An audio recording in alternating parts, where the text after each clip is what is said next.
김골 교수님의 신화 속 한자, 한자 속 신화, 신화로 쉽게 배우는 한자 특강 시작합니다. 박수! 네, 반갑습니다. 네.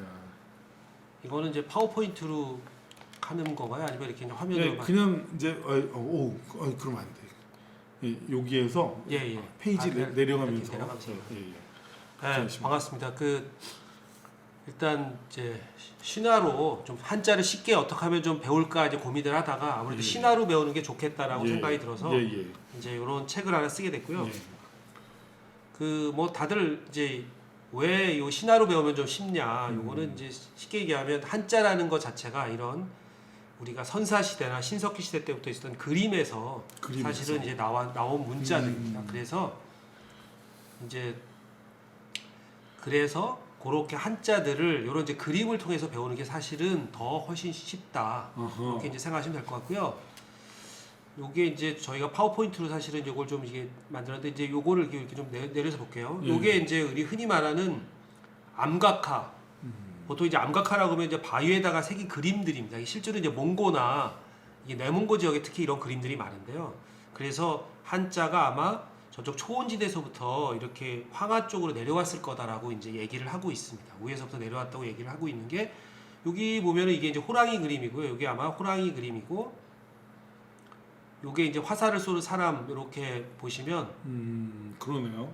요게 이제 이런 것들이 이제 그래서 요게 암각화에서 사실 이제 갑골문이 우리 한자의 기원으로 가장 오래된 자연이라고 하는 게 지금 갑골문이라고 하고 있는데 그 갑골문이 사실 이제 암각화에서 여기 활 쏘는 사람의 팔하고 요것만 가지고 이렇게 갑골문이 만들어졌고 요게 이제 금문입니다. 옆에 있는 게 금문인데 요 다음에 이렇게 이제 방향을 아예 이제 정했죠. 그 다음에 약속을 해서 예전에는 좌우로 뭐 아무 때나 이렇게 방향을 쏘다가 이제 금문쯤 가서는 어떤 방향을 정해지고 이게 소전이라고 해서 소전은 이제 진시황이 통일했다고 하는데 그거는 이제 한 전쟁이 한 550년 정도 춘추 전국 시대 전쟁이 있었습니다. 그러면서 나라별로 문자가 조금씩 달라진 거를 다시 진시황이 통일을 할 때 550년 동안 전쟁이 있다 보니까 이렇게 이제 화살의 대상이 예전에는 없었는데 이제 구체적으로 사람의 몸으로 이제 그 전쟁을 통해서 하다 보니까 이 몸신자가 옆에 이게 딱 붙은 겁니다. 그래서 이 손이 그대로 손이 이제 촌자가 된 거고요. 이 몸신자 이렇게 해서 이제 요즘에 문자가 된 건데 이런 과정을 이렇게 보면 사실 그렇게 어려운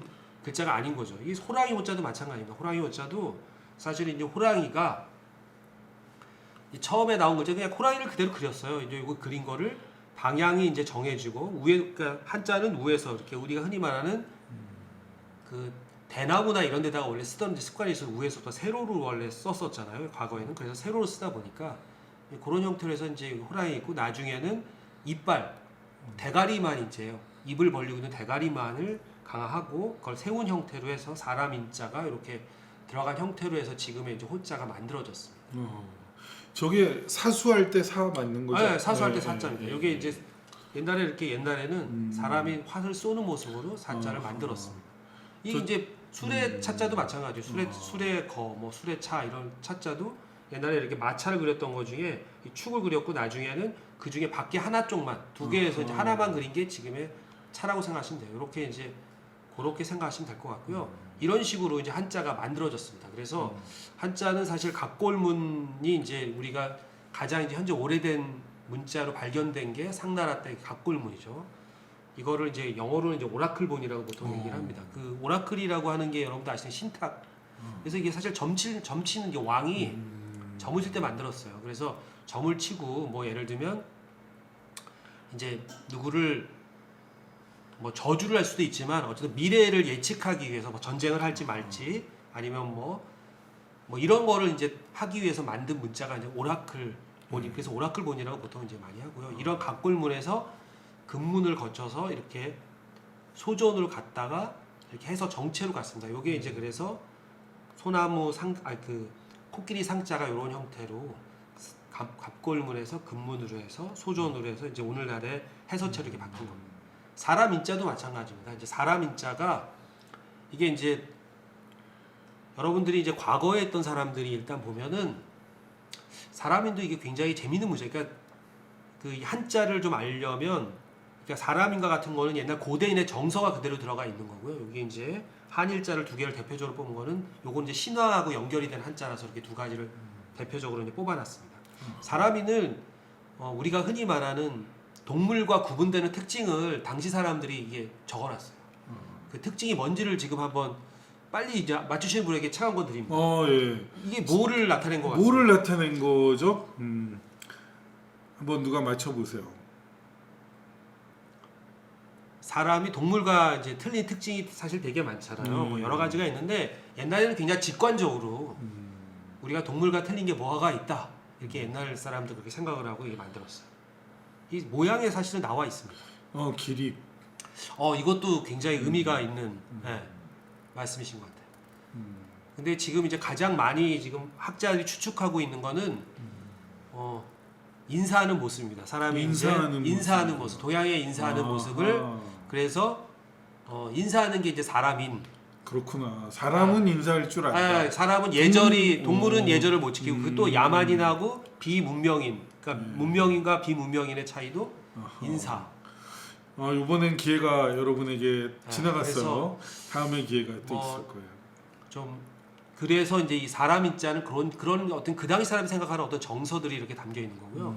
또 이제 우리가 여기 이제 해일자, 요 해일자도 사실은 재밌는데 해일자도 이렇게 이제 보시면 이 전통적으로 동서고금을 만들어 놓고 해를 그리라고 그러면 다 이렇게 사실 그러게요. 이런 형태로 그리죠. 예. 근데 우리가 이제 한자의 그림은 이렇게 한 거죠. 그래서 지금 리차드님께서 그 질문을 좀 하려고 그랬더니 벌써 이 대답을 해보셨는데 네, 이게 날일자에 들어간 이 점이 사실은 이제 무엇인지 질문을 하려고 그랬는데 이게 사실은 이제 전설에 나오는 삼조고가 태양에 사는 새 삼조고가 이 안에 산다고 그래서 이걸 표시를 한 거로 지금 추정을 하고 있습니다. 그래서 이렇게 이제 한자를 배우 이게 그러니까 동양에서는 약간 이런 이제 신화 그래서 이제 이 한자 날일자를 상형자로 보기보다는 신화가 들어간 이렇게 삼조고. 이게 삼조고는 우리 뭐 고구려 시대 때 그래서 약간 북방 쪽에선 북부여라든지 부여나 뭐 고조선에서 쓰던 이제 그래서 발이 3개짜리 센 거네요. 예. 우리 뭐 이따가 리차드님이 그러면 어쨌든 뭐 질문하기 전부터 이제 맞춰서 리차드님 예. 주소, 우편번호, 전화번호 해서 뭐 그렇게 주시면 연락 주세요. 알았죠? 차 한 권 보내드리도록 하겠습니다. 리차드님 책 한 권 우선 받아요. 예. 훌륭하다. 예, 그래서 이제 이렇게 한자는 과거에 어쨌든 이런 신화들하고 연결하면 좀 더 쉽다. 그래서 이제 그런 예로 하나 또 좀 신화를 한번 이제 읽어보겠습니다. 요거는 그 이제 회남자라고 하는 중국 고대서에 나오는 이제 한자입니다. 요게 이제 우리 태극 우리가 이제 우리나라 사람이 만든 태극 우리가 이제 태극 문양을 잘 알고 있는데 이 태극 문양이 다 아실 거예요. 음과 양이 이제 이렇게 들어가 있는 그래서 음과 양의 탄생과 관련된 그 신화를 잠깐 한번 읽어보겠습니다. 옛날 천지가 생겨나지 않았을 때입니다. 이 세상은 그저 어두움과 침묵만 있는 상태였습니다. 아무것도 없었습니다. 그런데 그곳에서 어느 날 갑자기 두 명의 신이 동시에 한 몸으로 태어났습니다. 하나는 음의 성질을 가졌고 다른 하나는 양의 성질을 가졌습니다. 그 중 하나가 하늘을 다스리고 또 다른 하나는 땅을 경영하게 됐습니다. 이렇게 해서 이제 두 개의 이게 세계 이제 어쨌든 천지가 없었던 혼돈의 시대 때 이런 것들이 만들어졌다. 이런 이제 신화가 나왔고 이렇게 두 개로 갈라진 게 다시 또 두 개로 또 갈라져서 4개가 되고 이게 8개가 되고 이렇게 해서 세상에 이제 질서를 갖춰졌다라고 이제 하는 게 지금의 어쨌든 이제 음과 양의 탄생 신화인데 음과 양의 탄생 신화를 통해서 이제 만들어진 한자들이 있습니다. 이게 이제 원래 그 파워포인트는 이제 하나하나씩 나와야 되는데 지금은 이제 그렇게 안 돼서 그렇게 안 돼서 좀 아쉽지만 자 요거를 간단하게 생각을 하면 이제 이 한자가 우리가 요 모양, 그러니까 어둠과 침묵에 있던 그 혼돈의 상태가 이제 요 머리 부분이 빨간 요 머리 부분, 요게 이제 혼돈을 나타낸 거고요. 여기서 두 개의 음과 양의 모습이 나타난 글자가 있습니다. 요 글자가 이 우리가 이제 맞곤자가 사실은 이런 정서를 배경으로 해서 만들어진 글자입니다. 지금의 모습은 이렇게 되어 있지만, 그래서 요게 이제 혼돈에서 나온 모습이거든요. 그래서 요게 이제 음과 양이 이렇게 나오는 모습이라고 생각하시면 될 것 같아요. 그래서 요거의 뜻이 바로 이제 요 모양이 이렇게 변했는데요. 이제 이 혼돈이 사실은 우리가 혼돈 가운데 사실 빛이 이렇게 딱 생기는 느낌을 누구나 갖잖아요. 혼돈 그런 빛이 생긴다. 그래서 요거는 이제 해일자로 바뀐 거고요. 이게 소전에 가서 요거와 두 개 나오는 게 사람의 모습하고 비슷하게 생겼고 이제 이게 소전에서는 두 명의 사람을 이렇게 이게 이 빛자가 원래 이제 사람을 나타낸 겁니다. 사람. 그래서 요게 이제 흔히 말하는 이 곤자가 만들어졌고요. 이런 배경으로 이제 만들어지다 보니까 이 곤자가 사실의 기본 뜻은 처음 태어나다예요. 그래서 요 뜻이 이제 처음 요 곤자가 들어간 뜻은 요거를 뜻 글자를 처음 태어나다라고 생각하시고 이 글자랑 다른 글자랑 결합을 하시면 굉장히 이제 한자가 좀 쉬워지는 거죠. 자, 요거를 이제 한번 볼까요? 이게 이제 처음 태어나다고. 그래서 이 곤자에다가 우리가 이제 물의 성질을 봐. 이게 이 곤자가 원래 두 가지 뜻이었습니다. 옛날에 이 금문에서는 두 가지 뜻이었는데요. 하나는 처음 태어나다는 뜻이 있었고 또 하나는 아까 혼생이라고 했죠. 음과 양이 혼생으로 태어났기 때문에 둘 다 섞이다라는 뜻이 있었어요. 그래서 두 가지 뜻으로 쓰이다가 물의 성질을 반영을 해서 섞이다라는 뜻을 분리를 한 것이 지금의 섞일혼, 혼돈이나 혼탁할 때 그 혼자입니다. 그리고 뭐 산 중에서 사실은 이제 곤륜산이 그 우리가 그리스에는 올림푸스 산이 있는 것처럼 동양에는 신들이 사는 산이 있죠. 동양에도 이게 이제 신화에서는 신들이 사는 산이 곤륜산입니다. 그래서 곤륜산이 그 첫 번째 산이 바로 이 첫 번째 태어난 산이 이제 그래서 어쨌든 마지산이라고 해서 곤륜산 곤자도 이렇게 쓰는 겁니다. 그리고 나무로 사실 처음 만든 도구가 뭐겠어요? 인간이 만든 도구. 나무로 처음 뭘 썼겠어요? 몽둥이를 썼겠죠. 그래서 몽둥이 곤자도 이렇게 해서 만들어진 겁니다. 그게 곤봉, 뭐 곤장, 치도곤 할 때. 그러네요. 치도곤을 친다 할 때 그 치도곤을 그 곤자가 다 이렇게 해서 나무 가운데 어쨌든 처음 사용한 도구 나무로. 그래서 마디 곤자입니다. 그리고 이게 이제 물고기의 처음이 뭡니까? 물고기 어자에다가 물고기의 처음. 이게 알이죠, 알. 물고기 알. 그래서 물고기 알. 그래서 우리가 물고기 알을 곤이라고 하잖아요. 곤. 그 곤이 곤자가 바로 이렇게 물고기. 그래서 이렇게 해서 이제 한자를 만든 거예요. 과거에. 그래서 이렇게 신화를 가지고 이렇게 한자를 유추해서 하면 훨씬 쉽죠. 물론 이 곤자에는 이게 이제 물고기 원래 이 곤이 곤자에는 또 큰 물고기 전설에 나오는 이제 물고기가 있죠. 이 물고기가 있는데 이 물고기는 이 장자에 나오는 신화 때문에 이 장자의 이 신화는 사실은 이 물고기 알을 가지고 이제 말을 굉장히 재밌게 이제 꼬면서 사실은 만든 한자예요. 그래서 북쪽 바다의 곤이라니까 물고기 알이라는 물고기가 산다. 그리고 그 물고기 알의 크기가 몇 천리인지 모를 정도로 큰 물고기다. 뭐 이런 식으로 이제 굉장히 특유의 장자 특유의 그 풍유를 이용을 해서 그러면서 붕이라는 큰 새의 얘기를 하는데 네, 이게 이제 우리가 대붕이라고 보통 얘기하는데 이 대붕은 사실은 태풍의 다른 말이라고 사람들이 다 얘기할 수가 있습니다. 그 이유 중에 하나는 우리가 이제 이 바람풍자도 마찬가지예요. 이런 이제 한자를 통해서 한번 생각해보면 이 바람풍자가 사실은 과거에는 이렇게 썼습니다. 그러니까 우리가 봉황할 때 봉자하고 바람풍자하고 갑골문 금문이 똑같습니다. 그러니까 이 바람풍자가 옛날에 이렇게 새 모양으로 그렸어요. 새 모양. 이제 옛날에 해서만을 보고 사람들이 벌레가 이렇게 바람이 불면 벌레가 생겨서 풍자를 이렇게 쓴다라고도 얘기를 하는데 그거는 이제 잘못된 해석이고요. 사실은 알고 보니까 과거는 이렇게 한자가 썼던 거죠. 즉 이것도 신화에서 나오는 것 때문에 옛날에 큰 새가 큰 바람을 일으킨다고 생각을 했습니다. 그래서 이런 풍과 봉이 사실은 옛날에 다 같은 글자였던 겁니다. 봉. 그래서 이제 이렇게 생각하시면 될 것 같아요. 그래서 이제 이렇게 사실은 신화를 통해서 한자를 배우면 굉장히 쉽다 이런 얘기를 좀 하고 싶어서 이제 했고요. 자 여기서 이제 문제 하나 또 내겠습니다. 문제가 하나 나가요, 여러분. 갑자기 밝아졌어요, 여러분. 기분이 좋은가봐. 이게 좀 이 그림은 그림의 어쨌든 제목 알죠, 여러분. 모의 탄생 뭐 해가지고. 그래서 이 제목과 이거를 화가를 알려주시면. 이 제목 그리고 그 그림을 그린 화가 누군지 맞춰줘요. 비너스 다비치는 아닌 아닌데. 건데요. 아까 뭐죠? 비너스의 탄생가 맞는데 이제 레오나르도 다빈치랑 오. 맞습니다. 페네르바체님 정답. 예, 페네르바체님은 적어줘야 될 건데 페네르바체님이랑 아까 저기 쪽지로 이름, 주소, 우편번호도 중요해. 우편번호, 전화번호. 뭐야 전화번호 이렇게 새겨주시면 보내주시면 책 보내드리겠습니다. 드릴게요. 근데 안 보내주시면 안 드려요. 그렇죠? 쪽지로 보내주세요. 자, 좋아요. 그렇죠. 자 여기서 이제 또 하나 문제 또 나갑니다. 또 나갑니다. 자 그러면 이제 이 그림에서 이제 가운데 있는 분은 당연히 비너스겠죠. 네, 비너스고 오른쪽에 있는 분은 이제 계절의 여왕입니다. 계절의 여왕이 이제 옷을 입혀주는 거죠. 이제 봄이 돼서 그러면 옆에서 여기 날개를 달고 있는 요 신의 이름을 좀 알려주시면. 그 왼쪽에 신을 물어본 거죠. 날개 달린 신. 왼쪽에 이 클로리스라는 그 꽃의 여신을 안고 오고 있는 저 신의 이름은 누구일까요? 누구일까요?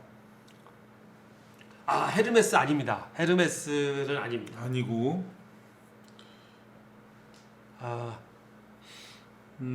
이게 어쨌든 이제 그리스에서는 봄의 신이면서 서풍의 신이라고 하는데 이름을 알려주시면 됩니다. 봄의 신이면 서풍이 이제 이 지중해에서는 지중해 저 서쪽 대서양 쪽에서 불어오는 봄에는 그쪽에서 해안 바람 들어와야 따뜻하다고 생각을 해서 우라노스도 아닙니다. 우라노스는 이제 아니고 큐피드도 아니고 아프로디테가 비너스니까 당연히 아니고 인터넷 검색하시면 바로 나올 제피로스 네 맞았습니다.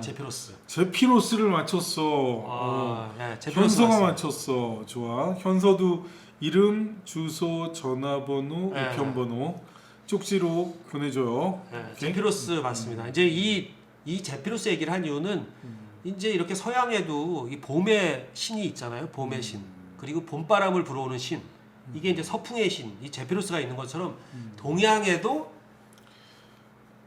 이 봄의 신이 있습니다. 이제 봄의 신에 대한 얘기를 하고 싶어서 사실은 요 얘기를 드린 것 같아요. 봄의 신의 이름은 이제 동양에서는 잘 모르더라고요 사람들이. 그래서 일단 구망이라고 이제 알려드립니다. 구망. 봄의 신의 이름은 구망이고 봄의 신이면서 봄의 신은 이제 여러분 아무래도 동풍을 이제 동양에서는 이게 우리 쪽은 동쪽에서 바람이 부는 게 따뜻한 바람이 불기 때문에 동풍입니다.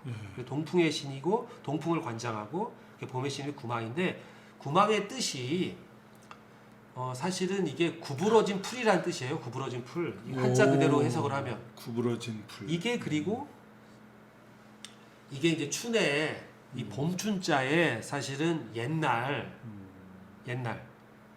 글자, 그러니까 봄춘자에 원래 오리지널 이렇게 봄춘보다 먼저 봄이라는 뜻으로 쓰였던 것이 이 봄춘자의 이제 각걸물을 보면 옆에 우측에 이렇게 마치 새처럼 보이거나 이렇게 나온 모양이 있죠. 이게 이렇게 점선으로 빨갛게 한 게 저게 바로 이제 사실 이게 봄둔자예요.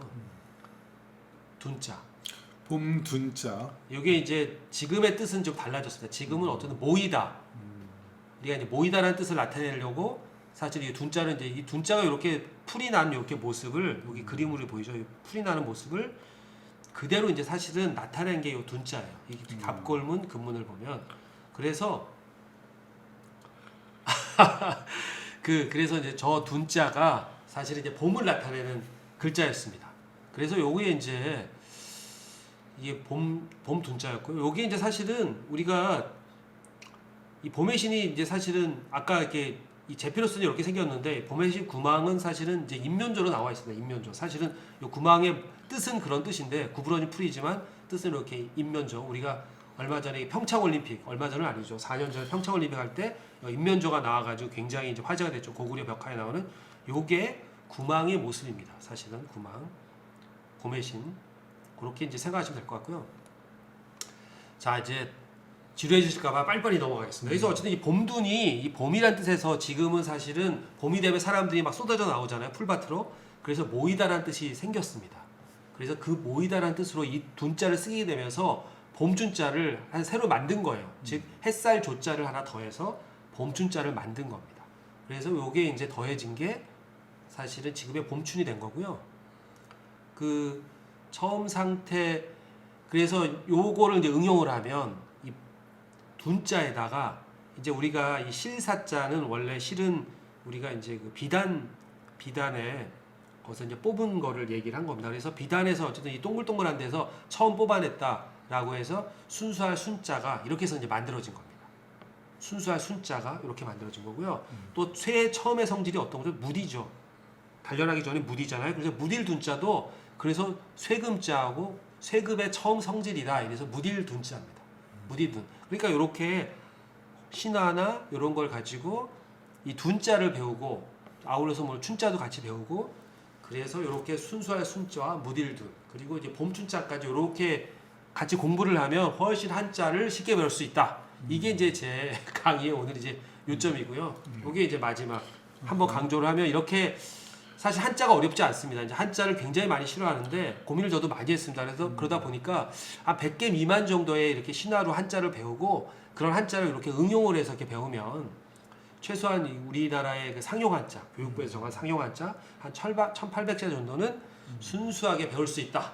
이런 거를 이제 강조하는 의미에서 이렇게 말씀을 드렸습니다.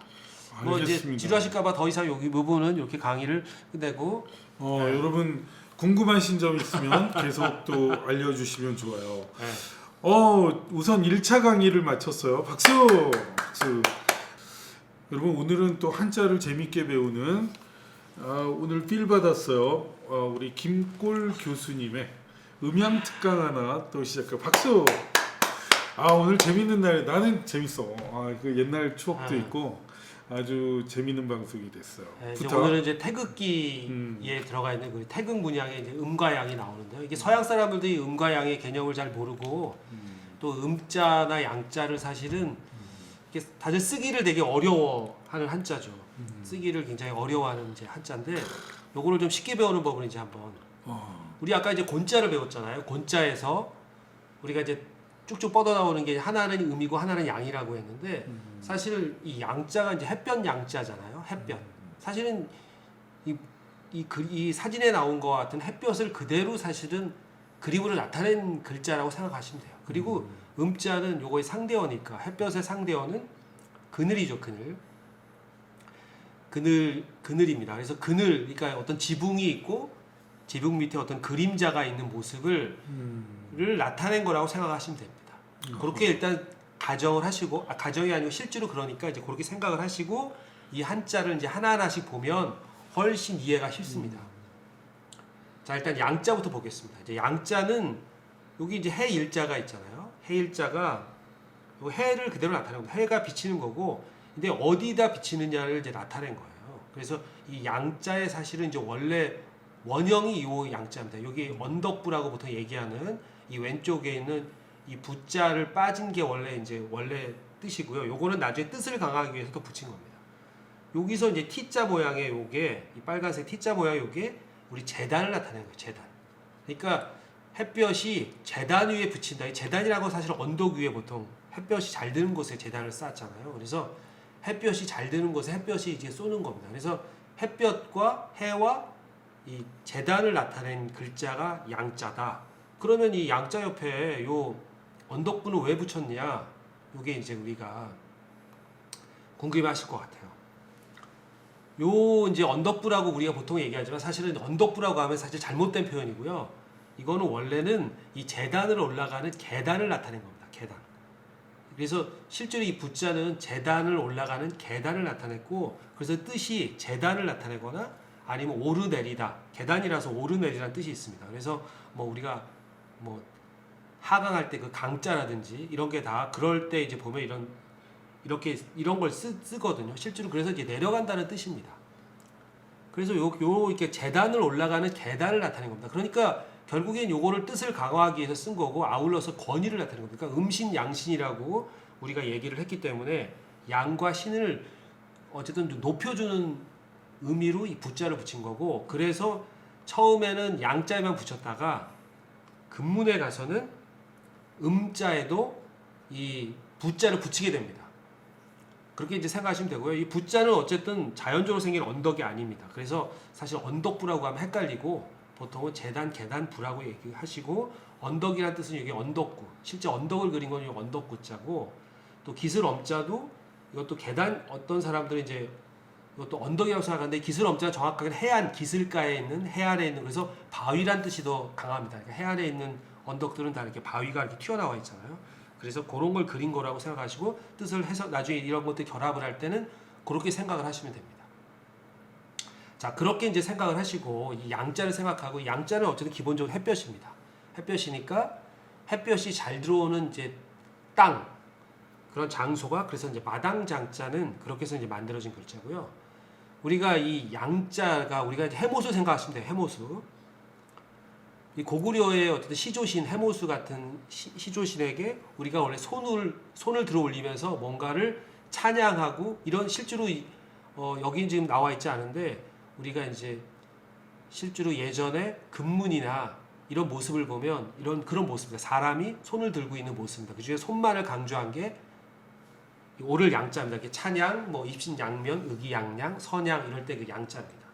그리고 우리가 이제 이 신자가 이 원숭이 신자라고 이제 많이들 알려져 있지만, 원숭이 신은 12지신 때문에 원숭이 신이라고 부르는 거고요. 원래 이 신자의 뜻은 번개를 나타내는 번개를 그렸습니다. 그래서 옛날 각골문이나 금문을 보면 번개 모양이에요. 번개 치는 모습을 나타내고, 그래서 햇볕이 번개처럼 이렇게 쭉쭉 펼쳐진다고 해서 화창할 창을 이렇게 만든 겁니다.